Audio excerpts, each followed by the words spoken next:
Hello, James Corbett here, corbettreport.com, reporting to you from the socially close streets of Western Japan. In Walden, Henry David Thoreau famously observed that there are 1,000 hacking at the branches of evil to one striking at its root. And there can be no doubt that there are many thousands that are hacking away at the branches of the evil that we see spreading out before us in the name of this pandemic panic, diligently deconstructing the dissembling discourse of the disease doomsayers. And rightfully so, I count myself amongst them.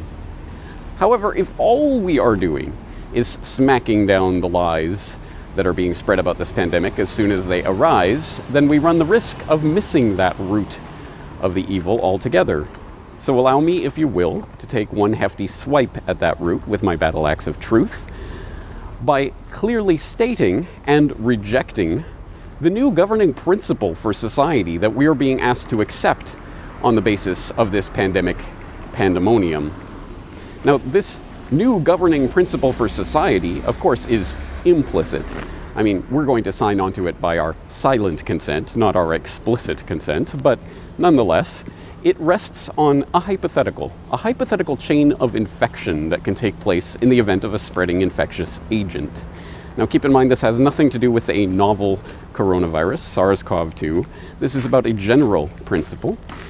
But the principle holds that if there is a spreading infectious agent of some sort that is hypothetically infecting people around the globe, and you might become infected by this agent, and you might end up passing it on to someone else, who might end up passing it on to someone else, etc., etc., and somewhere down that chain of infection, someone who is immunocompromised might end up becoming infected, and they might be part of that sliver of a fraction of a percentage point of the population who might die from the disease.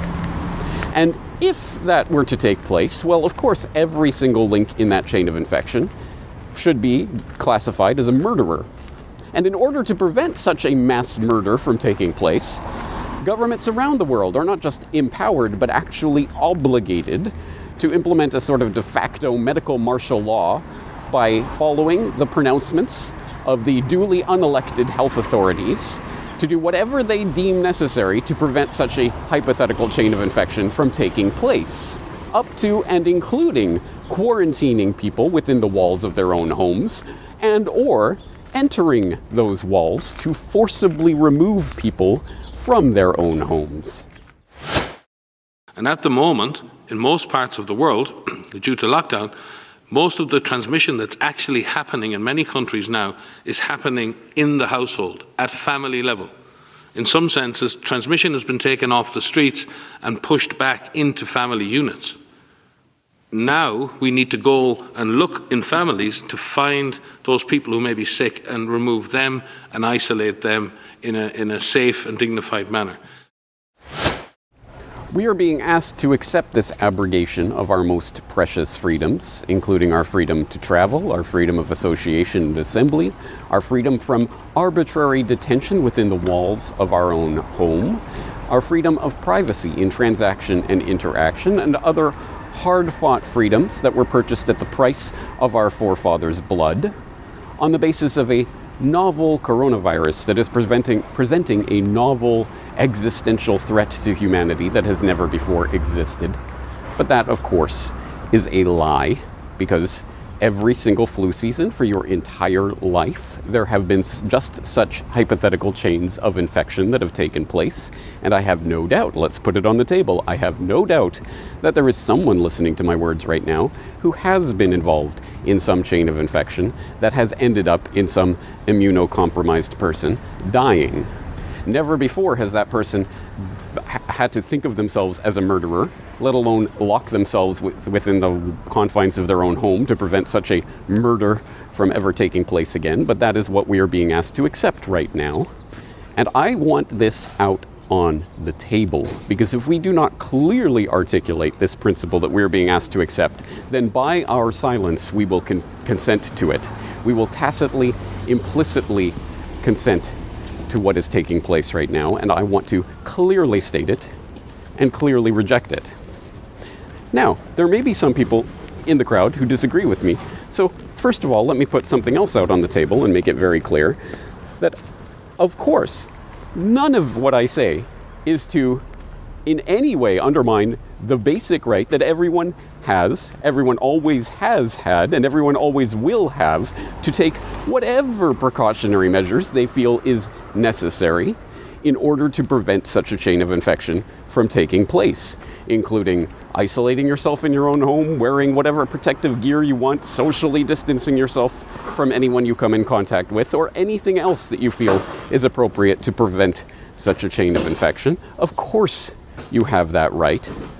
But that negative right is now being flipped on its head into a positive obligation on everyone in society to stop all productive human activity, to lock everyone up in their homes, and to treat them as prisoners, tracking and surveilling everything that they do and everyone that they come in contact with on the basis of a hypothetical chain of infection that could take place.